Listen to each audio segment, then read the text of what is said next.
कारण कुछ भी हो, परंतु अब पानी हमारे सर से ऊंचा होता जा रहा है। आप रोजाना किसी न किसी संकट की सूचनाएं देते चले आ रहे हैं, जिससे हमारी कठिनाइयां बढ़ती जा रही हैं। ये तुमने क्या कर दिया मंद्रा? क्या कर दिया तुमने? किससे पूछकर तुमने उस वनराज को पुराने महल से भागने पर विवश कर दिया था? अब ये सूचना महामहिम को पता चलेगी ना, तो तुम पर संकटों के पहाड़ टूट पड़ेंगे, पहाड़। तुमने हमसे हमारा वास्तविक स्वरूप छीनकर अपना रूप हमें दे दिया। देखो, आज हम तुम्हें अंतिम चेतावनी देते हैं, हमारा वास्तविक स्वरूप हमें लौटा दो, अन्यथा हम आज तुम्हारा वध कर देंगे। छुपाने का प्रयत्न मत करो कुसुमे।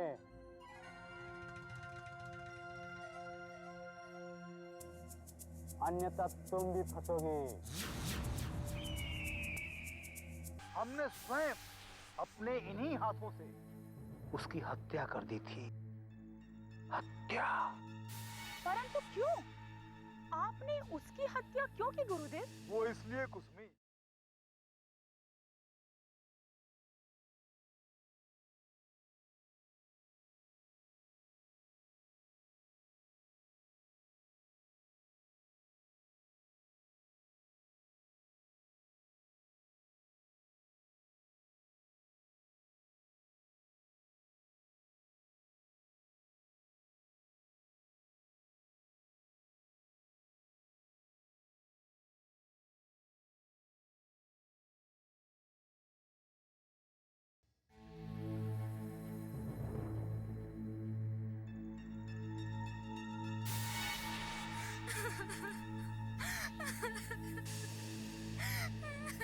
इस भयानक जंगल में कौन युवती हो रही है?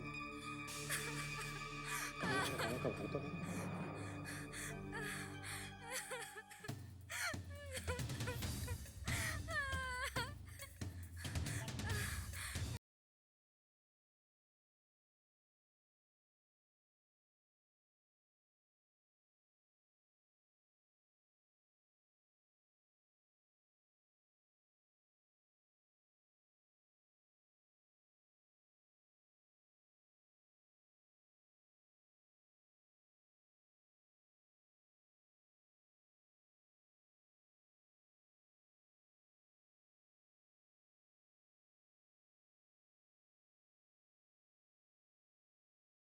कौन हो तुम? अतिथि युवराज आप? तुम हमें जानती हो? हाँ अतिथि युवराज, हम आपको जानते हैं। हमारी आपसे भेंट हो चुकी है। तुम असत्य कह रही हो। हम तुमसे पहली बार मिल रहे हैं। इससे पूर्व हम तुमसे कभी नहीं मिले। नहीं युवराज, हम स्वयं आपसे मिलने पुराने महल आए थे। हम कोई और नहीं, स्वयं राजकुमारी चंद्रमुखी। राजकुमारी चंद्रमुखी? तुम स्वयं को राजकुमारी चंद्रमुखी कहकर हमें मूर्ख बनाना चाहती हो? सत्य कहो, सत्य कहो, तुम कौन हो? हम सत्य कह रहे युवराज, हम स्वयं राजकुमारी चंद्रमुखी है। एक दुष्ट जादूगर ने हमारा रूप बदल दिया और इस भयानक जंगल में हमें छल कपट से ले आया। आप हमारा विश्वास कीजिए, हम ही राजकुमारी चंद्रमुखी है। अब हम किसी पर विश्वास नहीं कर सकते। रूपनगर और रूपनगर के मायूं जंगल में रहने वाले समस्त व्यक्ति एक दूसरे के साथ छल करते रहते हैं। तुम भी कोई ऐसी ही व्यक्ति हो जो वो बताना चाहती हो। अतिथि युवराज, अतिथि युवराज, अतिथि युवराज रुकिए। अतिथि युवराज, अतिथि युवराज, हम आपको भटकाना नहीं चाहते। हमें केवल इतना बता दीजिए कि आप पुराने महल से लौट क्यों आए? क्या महाश्वेता ने आपको रोका नहीं? तुम महाश्वेता को जानती हो? हाँ, हम महाश्वेता को जानते हैं। वो हमारी ही दासी थी। हमारे ही कहने पर भुवन सिंह जी ने महाश्वेता को आपकी सेवा के लिए नियुक्त किया था। अब हमें रूपनगर जाने का पथ बता दीजिए। हमारी समझ में नहीं आ रहा है कि कौन सा मार्ग रूपनगर की ओर जाता है। यदि तुम राजकुमारी चंद्रमुखी हो तो तुम्हें रूपनगर जाने के सारे मार्ग पता होने चाहिए। न जाने हम किस भूल-भुलैया में फंस गए, इसलिए हमारे को समझ में नहीं आ रहा। आप अगर हमारी सहायता कर देंगे तो आपका बड़ा उपकार होगा। हम पिताश्री से कहकर आपको आपके राज्य तक सुरक्षित पहुंचा देंगे। ठीक है।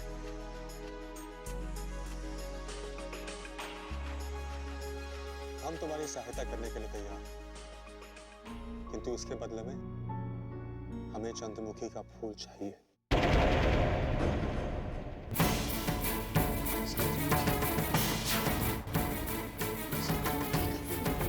यदि तुम राजकुमारी चंद्रमुखी उस मायावी फूल के बारे में कुछ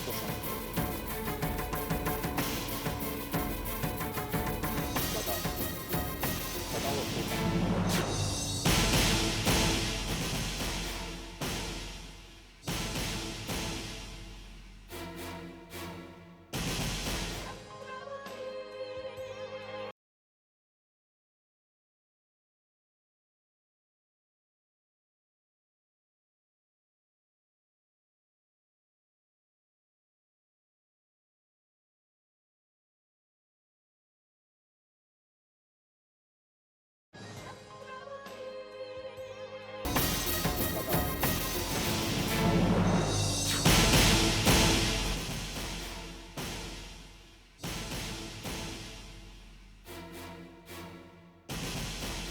लगता है तुम्हें उस फूल के बारे में कुछ नहीं पता। यदि तुम स्वयं राजकुमारी चंद्रमुखी होती तो उस फूल के बारे में सब कुछ बता देती। हम उस फूल के बारे में अवश्य सब कुछ जानते हैं, किंतु आप उस फूल का क्या करेंगे? आपको फूल क्यों चाहिए?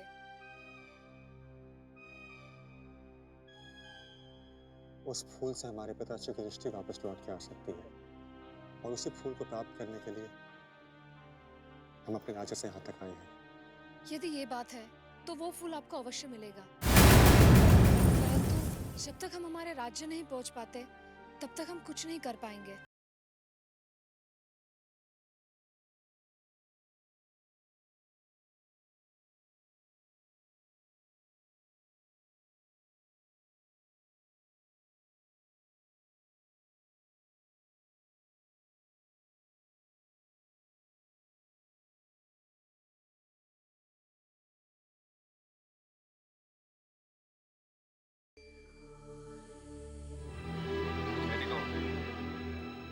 जो भी हमारी सहायता करेगा उसके हम सेना का अच्छी। महामहिम, महामहिम, महामहिम लगता है तुम लोग जाओ। खाना क्या महामहिम लगता है हमारे को नया संकट आने वाला है। राजकुमारी चंद्रमुखी ने लुप्त हो गई। अब कौन से बहन के कुछ अधिकारियों को सब तय करने लगे। उनका कहना है कि राजकुमारी के लुप्त होने में कुछ अधिकारियों का हाथ है। महामहिम, हम जानते हैं नाराज कि वो बुड्ढा भुवन सिंह अधिकारियों पर ही आरोप लगाए। अब शीघ्र बताओ उसने किस किस अधिकारी पर संदेह जताया है? हम दोनों का महामहिम। भुवन सिंह जी की सूची में सबसे ऊपर हम दोनों का ही नाम है। राजकुमारी के लुप्त होने के विषय में कुछ भी नहीं जानते। ये बुड्ढा भुवन सिंह पता नहीं किस जन्म का बदला ले रहा है। जब भी महल में कोई दुर्घटना होती है तो सबसे पहले ये हम पर संदेह करता है। कभी कभी तो ऐसा लगता है कि इस बुड्ढे भुवन सिंह का वध ही कर दूं, क्योंकि जब तक ये बुड्ढा भुवन सिंह जीवित रहेगा हमारे ऊपर सदा के लिए तलवार लटकती रहेगी। नहीं महामहिम, नहीं, अभी नहीं।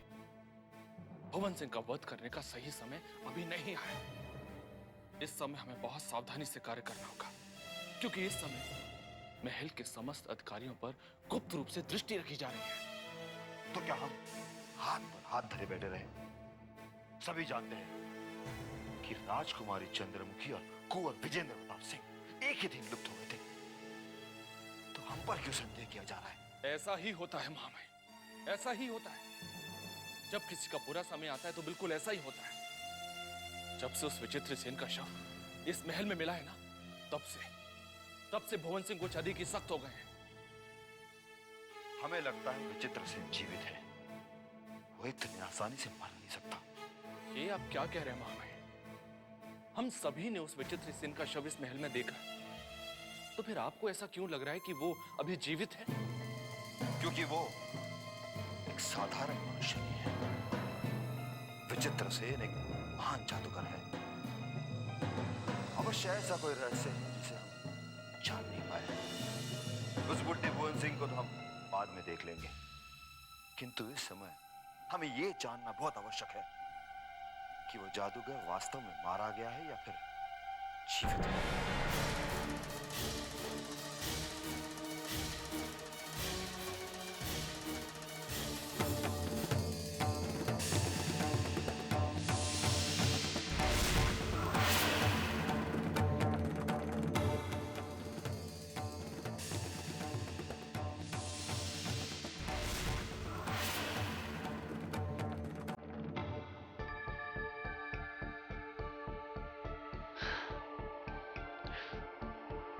जय महाकाल।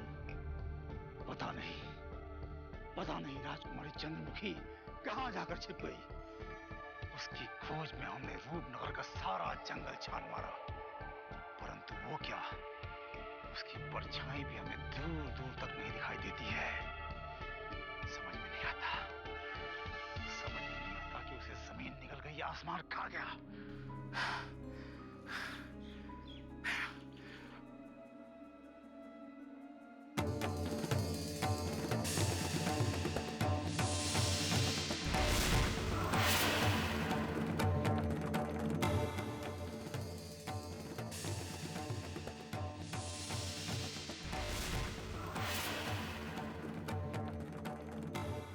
जय महाकाल। चंद्रमुखी, हमारा परिश्रम व्यर्थ नहीं गया। राजकुमारी चंद्रमुखी हमारे नेत्रों के सामने है और अब हम इसे अपने नेत्रों से ओझल कभी भी नहीं होने देंगे। नहीं, कदापि नहीं।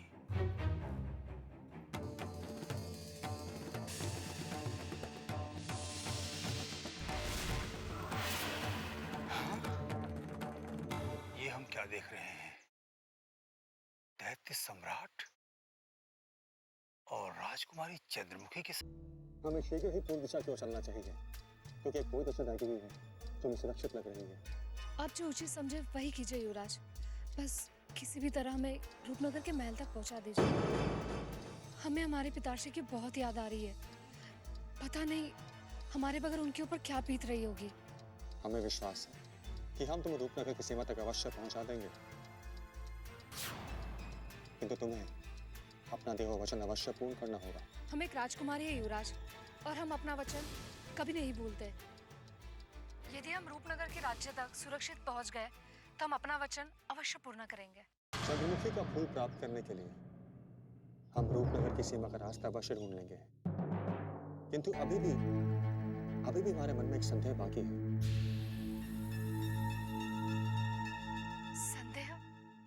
कैसा संदेह? हमने सुना था कि चंद्रमुखी का फूल आपको अपने प्राणों से भी ज्यादा प्रिय है, पर इतनी जल्दी आप वो फूल हमें देने के लिए तैयार कैसे हो गए? आपके पिताश्री के नेत्रों की दृष्टि लौटाने के लिए हमने अपना प्रिय फूल देने का निर्णय किया है युवराज। यदि चंद्रमुखी का फूल आपके पिताश्री की दृष्टि लौटाने में सफल हो जाएगा तो हमें भी उतनी प्रसन्नता होगी जितनी आपको होगी। आपके इस उत्तर ने हमारा उत्साह और बढ़ा दिया है। अब हमें चलना चाहिए। चलिए।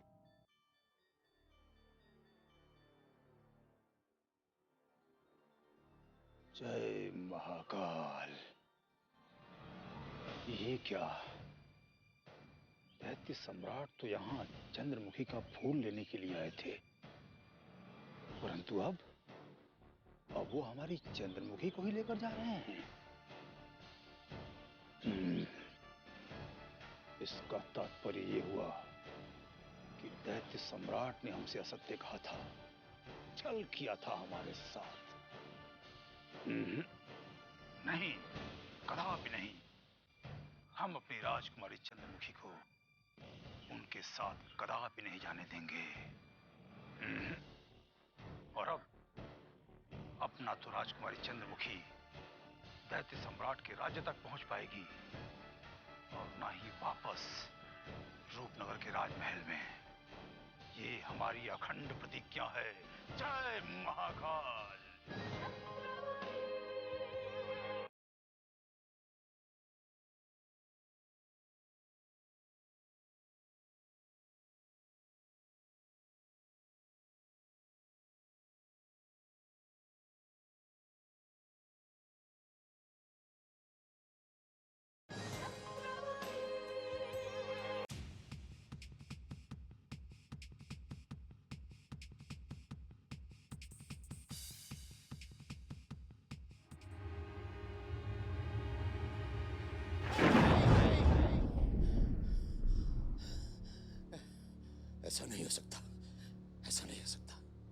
कोई है?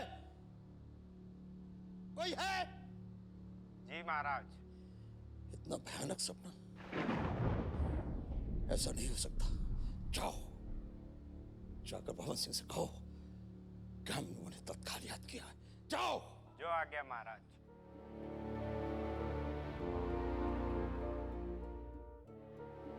हे भगवान, ये सपना सपना ही रहे, कभी सच ना हो।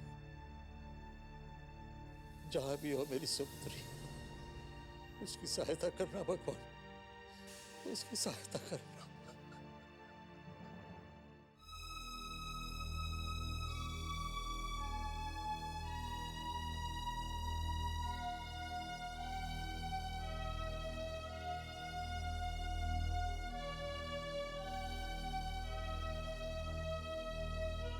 हुजूर हुजूर क्या बात है सैनिक? हुजूर, महाराज ने आपको तत्काल याद किया है।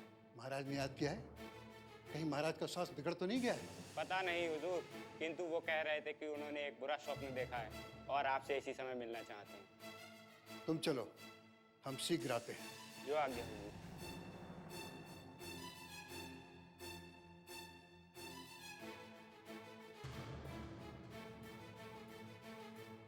अवश्य महाराज ने राजकुमारी चंद्रमुखी का कोई स्वप्न देखा हो। यदि राजकुमारी चंद्रमुखी का शीघ्र पता नहीं चला तो महाराज का स्वास्थ्य और बिगड़ सकता है।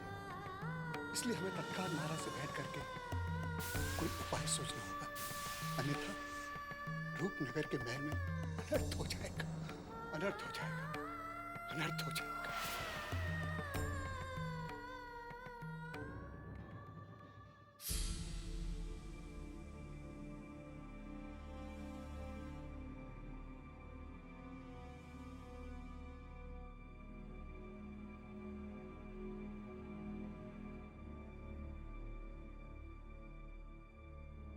क्या बात है? हमारी रातों की नींद और दिन का चैन उड़ गया। स्वप्न कहाँ सत्य होते हैं महाराज?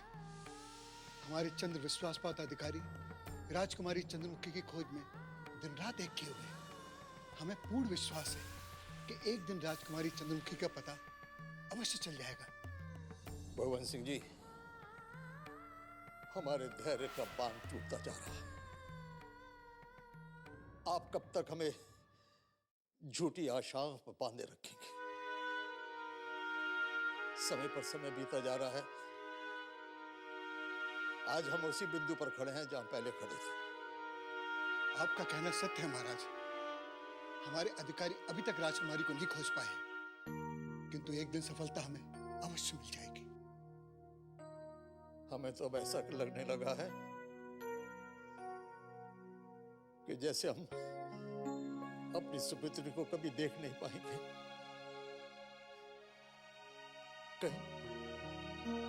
कहीं सदा के लिए हम अपनी सुपुत्री को खो तो नहीं बैठेंगे, क्योंकि दूर दूर तक हमें कोई आशा की किरण नजर नहीं आ रही है। कोई आशा की किरण नजर नहीं आ रही है भवन सिंह जी। महाराज, यदि हमारे सभी अधिकारी हमारा साथ दे देते तो अभी तक राजकुमारी चंद्रमुखी का पता चल भी जाता, किंतु चंद अधिकारियों को छोड़कर समस्त अधिकारी भ्रष्ट हो गए। वो नहीं चाहते कि राजकुमारी चंद्रमुखी महल में वापस लौटे। यदि वो अधिकारी भ्रष्ट है तो अभी तक उनको दंड क्यों नहीं दिया गया? आप हमें उनके नाम बताइए। हम सुबह का सूरज उगने से पहले उनका फांसी के तख्त पर लटका देंगे। क्षमा कीजिए महाराज, इस संकट के समय में हम ऐसा नहीं कर सकते। यदि हमने ऐसा किया तो महल में बगावत हो जाएगी। बस राजकुमारी चंद्रमुखी का पता लग जाने दीजिए, फिर हम इन षड्यंत्रकारियों को ऐसा दंड देंगे कि भविष्य में वो कभी कोई षड्यंत्र करने का साहस नहीं करेंगे। परंतु इसके लिए हमें एक ऐसा निर्णय लेना पड़ेगा जिसके बारे में हमने कभी सोचा भी नहीं था। बस अब प्रतीक्षा का समय समाप्त हो गया है महाराज। अब हमें एक ऐसे योद्धा को इस कार्य पर लगाना होगा जिसे देखते ही हमारे भ्रष्ट अधिकारियों की नींद उड़ जाएगी, और वो योद्धा रूपनगर के जंगलों में जाकर राजकुमारी चंद्रमुखी को खोजने में सफल होगा महाराज।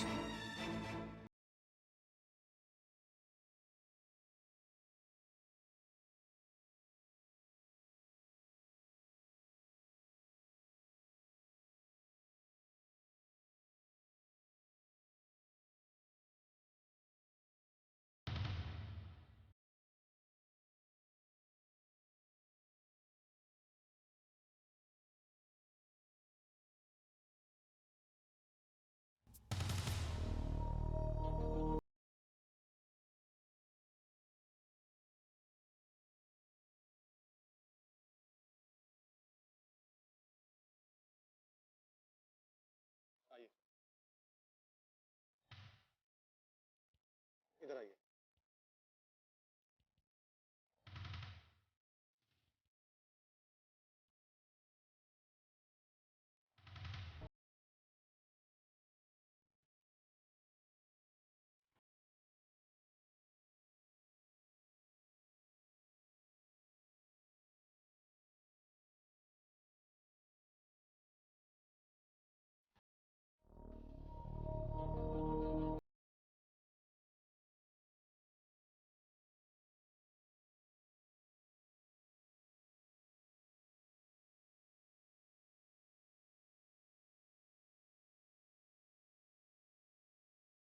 भलैया की ओर जाती है, और यदि एक बार ये दोनों रूप नहर की भूल भुलैया में फंस गए तो जीवन भर निकल नहीं पाएंगे।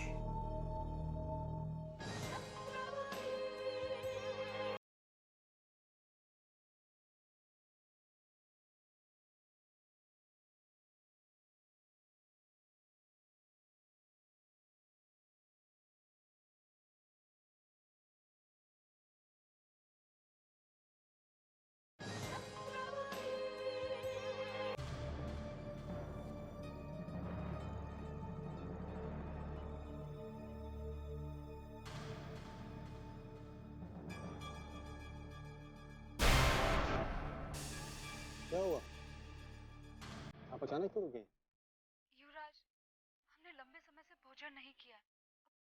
हमसे आगे नहीं चला जाएगा। हमें बहुत भूख लग रही है। ठीक है, मैं आपके लिए फल ढूंढ कर लेके आता हूँ। जब तक मैं फल लेके नहीं आऊँ, आप मेरी यहीं प्रतीक्षा कीजिएगा। हम रुकेंगे तो बहुत से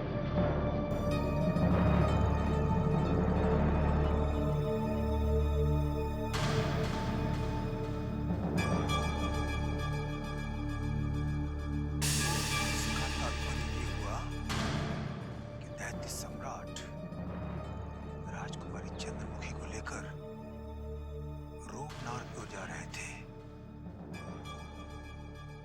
परंतु वो ये नहीं जानते कि जिस दिशा में वो आगे बढ़ रहे हैं कभी भी रूपनगर नहीं पहुंच पाएंगे। बहुत ही उचित अवसर है। राजकुमारी चंद्रमुखी एकदम अकेली है। इस एकांत के अवसर का लाभ उठाकर हमें उसके निकट पहुंच जाना चाहिए और उसे अपने साथ लेकर दैत्य सम्राट की दृष्टि से बहुत दूर चले जाना चाहिए। ओम जुजू!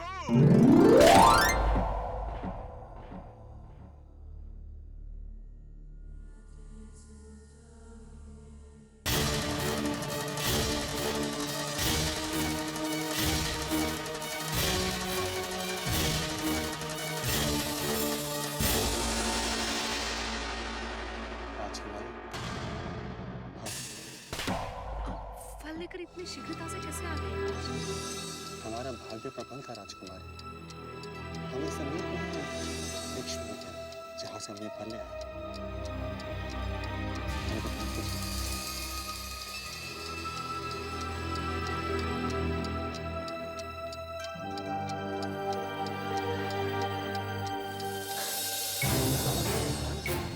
छोड़ देना चाहिए। अगर किसी शत्रु की पर साथ साथ हम नहीं चाहते कि आपके ऊपर कोई संकट आए। वैसे भी आपने संकट के समय हमें बहुत साथ दिया है। जैसे हो जाएगी, हमारे सारे कष्ट समाप्त हो जाएंगे। इसलिए शीघ्र हमें यहाँ से निकल जाना चाहिए। आप कीजिए।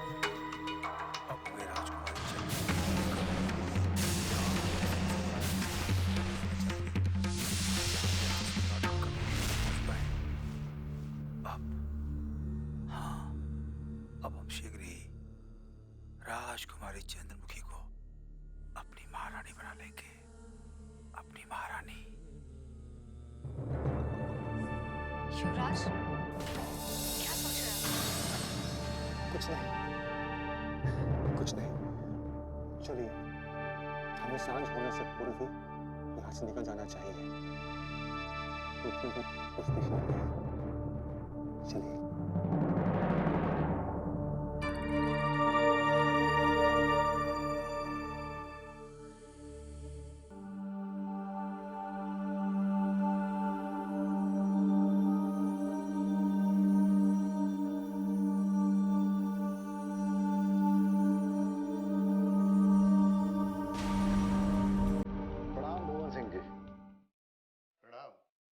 शक्ति सिंह जी, पधारिए।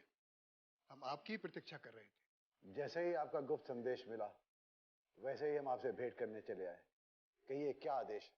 राजकुमारी चंद्रमुखी को खोजने और अपने भ्रष्ट अधिकारियों की नींद उड़ाने के लिए हमने एक ऐसा निर्णय लिया है जिसकी मंत्रणा के लिए आपने जो भी निर्णय लिया होगा उसे जानकर हमें खुशी होगी, क्योंकि आप जो भी निर्णय लेंगे वो रूपनगर की भलाई के लिए होगा। ठीक कह रहे हैं।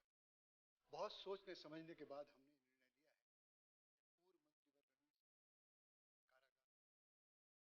क्या? ये क्या कह रहे हैं आप? आप रणवीर सिंह को मुक्त कराना चाहते हैं? आपको पता है उसे फांसी की सजा हो चुकी है और अब वो हमारे किस काम आ सकता है? अब पूर्व मंत्रीवर रणवीर सिंह ही हमारी समस्त कठिनाइयों को दूर कर सकते हैं। यदि हम उन्हें कारागार से निकालकर उनकी समस्त शक्तियां लौटा दें तो फिर शत्रुओं की कमर टूट जाएगी और फिर वो घबराकर अपने षड्यंत्रों को बंद कर देंगे या फिर रूपनगर के महल को छोड़कर भाग जाएंगे। क्षमा कीजिए, हमें आपकी ये योजना समझ में नहीं आई। पूर्व मंत्रीवर अपनी स्मृति में अभी लौटे नहीं हैं और जो इंसान अपना नाम तक नहीं बता सकता वो हमारी मदद कैसे करेगा? आप उचित कह रहे हैं शक्ति सिंह जी, क्योंकि पूर्व मंत्रीवर रणवीर सिंह की स्मृति कभी भी वापस नहीं हो सकती। ये आप क्या कह रहे हैं? कारागार के विश्व सूत्रों से हमें पता चला है कि रणवीर सिंह जी अपनी पुरानी बातों को याद करके कभी-कभी अपने आप से बातें करने लगते हैं और यही लक्षण हमें बताते हैं वो कभी भी स्वस्थ हो सकते हैं। ठीक है, यदि उनकी स्मृति लौट भी आई तो क्या वो आपके आदेश का पालन करेंगे? वे शत्रुओं की नींदें उड़ जाएंगी।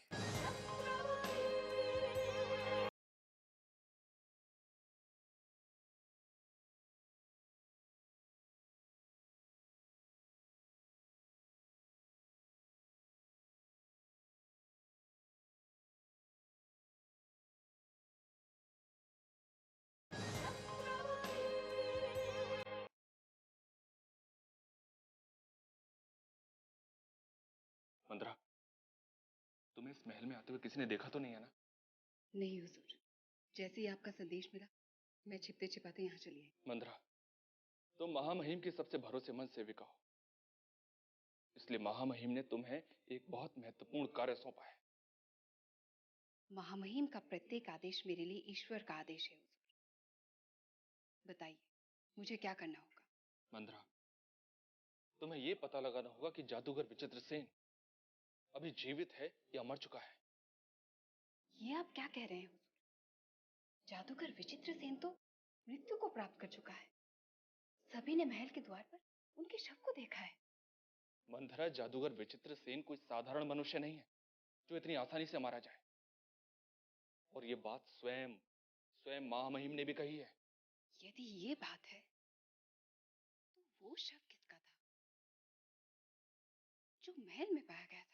वो शव दिखने में तो विचित्र सेन के जैसा ही था, किंतु वो कोई और भी हो सकता है।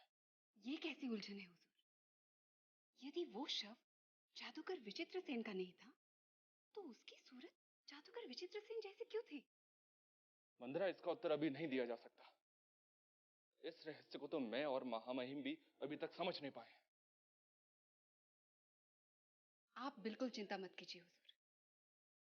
जिस रहस्य का पता कोई और नहीं लगा पाया, उस रहस्य का पता मैं अवश्य लगा लूंगी। तुम इस कार्य को इतना आसान मत समझो मंद्रा। जादूगर विचित्र सेन बहुत सी मायावी शक्तियों का स्वामी है। वो जो भी कार्य करता है उसे उसके अलावा कोई नहीं जानता। इस कार्य को करने के लिए तुम्हें बहुत परिश्रम करना पड़ेगा। मैं जानती हूँ, किंतु मैं भी एक मायावी शक्ति हूँ और अपनी मायावी शक्ति के बल मैं किसी के भी भेद का पता लगा सकती हूँ। और यदि जादूगर विचित्र सेन जीवित है तो मैं उसे पाताल से भी खोज निकालूंगी। तो देर किस बात की है मंद्रा? शीघ्र से शीघ्र रूपनगर के जंगलों में जाकर अपनी मायावी शक्ति का प्रयोग करो और जंगल का पत्ता पत्ता छान मारो। जाओ। जो आज्ञा हुजूर।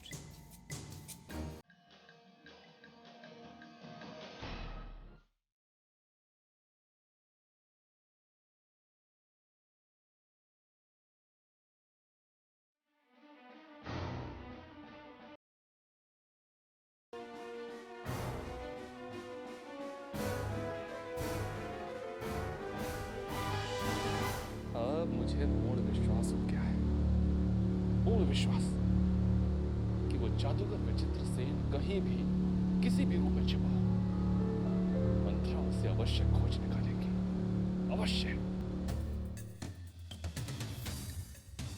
यदि इसी प्रकार राजकुमारी चंद्रमुखी हमें वनराज समझकर हमारे साथ चलती रही तो शीघ्र ही हम उस मायावी स्थान पर पहुंच जाएंगे जहां से राजकुमारी चंद्रमुखी फिर कभी लौटकर अपने महल में वापस नहीं पहुंच पाएगी।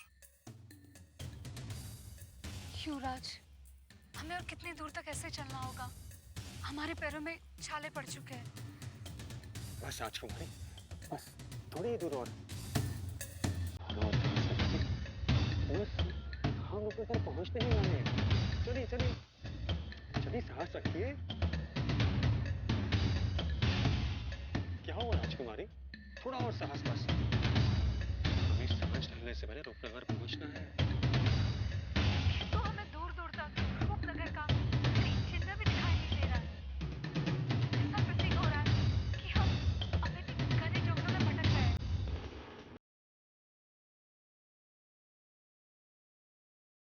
राजकुमारी कहाँ चली गई? मैं उन्हें इसी स्थान पर छोड़ के गया था। राजकुमारी, राजकुमारी चंद्रमुखी,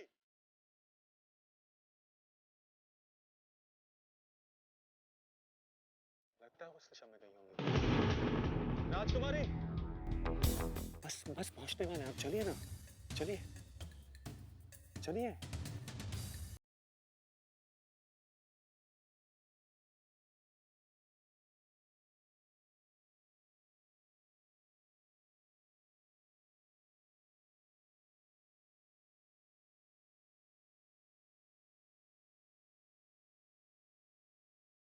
युवराज, कहीं हम पथ से भटक तो नहीं गए?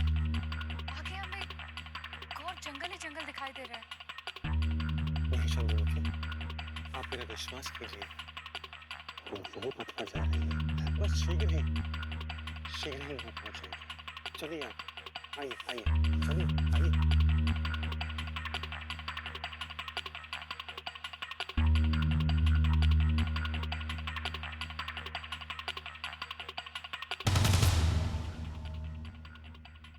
राजकुमारी चंद्रमुखी और अतिथि युवराज एक साथ। लगता है अतिथि युवराज राजकुमारी चंद्रमुखी को अपने साथ लेकर अपने राज्य की ओर बढ़ रहे हैं। उन दोनों का पीछा करना होगा और ये सूचना भी जल्द से जल्द रूपनगर तक पहुंचानी होगी ताकि अतिथि युवराज को राजकुमारी चंद्रमुखी को अपहरण के आरोप में सजा मिल सके।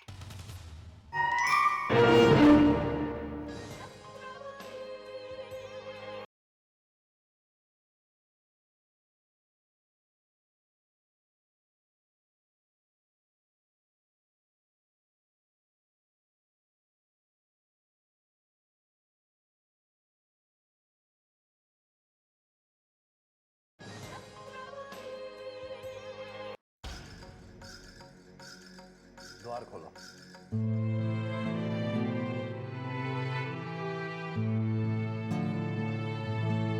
शक्ति सिंह जी, आप यहाँ?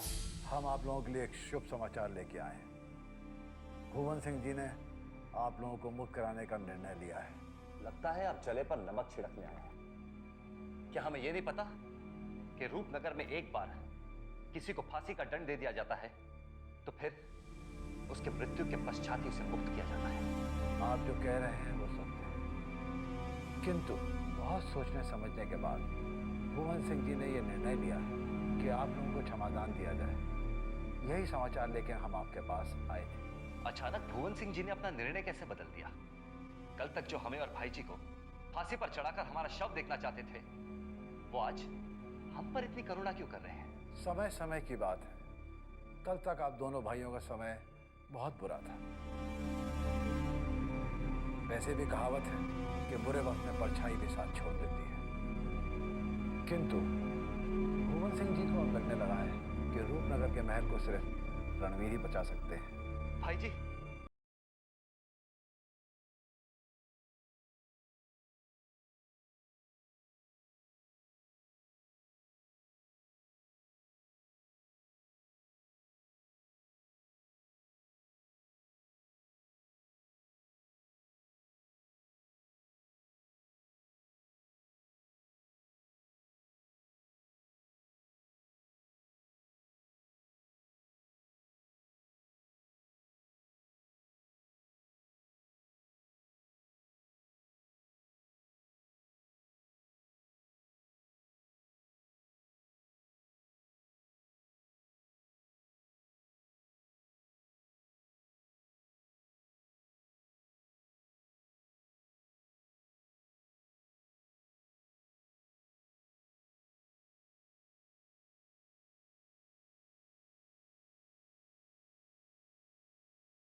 आपको नहीं पहचाना।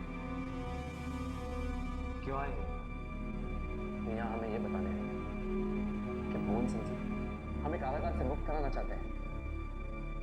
भुवन सिंह कौन? आप एक बार उनसे भेंट कर लीजिए, आपको स्वयं पता चल जाएगा कि भुवन सिंह जी कौन है। ठीक है, हम उनसे जरूर मिलेंगे। पता नहीं ये कैसा स्थान है, यहाँ रहते रहते हमारी सांसें घुटने लगी हैं। आइए, हम आपको भुवन सिंह जी के पास लेके चलते हैं। आइए, आप हमारे साथ चलिए।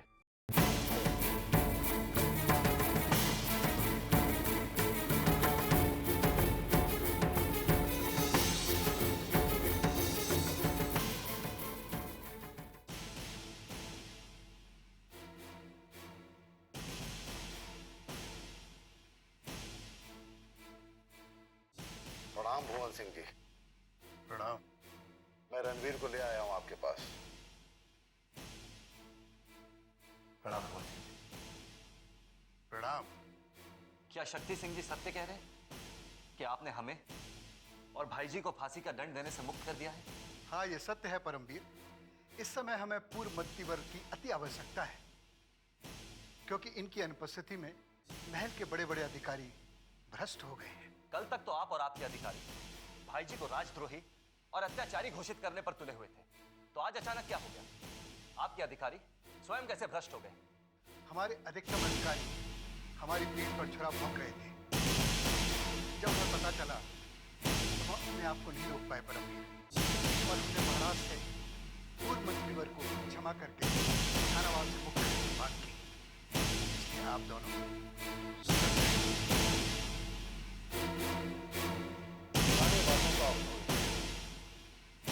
और नए सिरे से कार्य प्रारंभ। राजकुमारी चंद्रमुखी जंगल में कहां भटक रही है उसे ढूंढ के ले आइए। अगर आप उन्हें ले आएंगे तो हम आपको राज्य मंत्री बनाएंगे और आपके भाई का उपचार श्रेष्ठ वैद्य से कराएंगे। हमें आशा ही नहीं अपितु पूर्ण विश्वास है कि रणवीर सिंह अति शीघ्र ही स्वस्थ हो जाएंगे, और हम उनको उनकी स्मृति वापस आते ही उनको उनका पूर्ण स्थान सौंप देंगे। हमें हमारी कोई चिंता नहीं है। भाई जी को उनका स्थान वापस दिलाने के लिए हम आपका कोई भी कार्य करने के लिए तैयार हैं। बताइए, बताइए हमें क्या करना होगा? आपको जंगलों में जाकर राजकुमारी का पता लगाना होगा, किंतु ये कार्य बहुत कठिन है। परमवीर सिंह के लिए संसार का कोई भी कार्य कठिन नहीं है शक्ति सिंह जी। हम आपको वचन देते हैं कि राजकुमारी चंद्रमुखी जहां भी होंगी हम उन्हें खोज निकालेंगे। किंतु राजकुमारी चंद्रमुखी का रूप वो नहीं है जो आपने कारागार में जाने से पहले देखा था। उनका रूप बदल दिया गया है, इसलिए आपको उन्हें पहचानने में कठिनाई हो सकती है। ये आप हम पर छोड़ दीजिए। यदि राजकुमारी चंद्रमुखी किसी भी रूप में रूप प्रकट हमें अवश्य खोज निकालेंगे, तो आपको आपका वचन निभाना होगा। आप निश्चिंत रहिए, हम शीघ्र से शीघ्र राजवैद्य को संदेशा देकर रणवीर का उपचार कराते हैं, और जब तक आप लौटेंगे रणवीर तब तक ठीक हो चुका होगा। ये सब क्या हुआ है? आप लोग मुझे यहाँ कहाँ ले आए? आपको आपका स्थान वापस मिलने वाला है भाई जी। जब तक हम लौट कर नहीं आते तब तक आप यहीं पर हमारी प्रतीक्षा कीजिएगा। अब हम रूपनगर की जंगल की ओर प्रस्थान करते हैं। प्रणाम।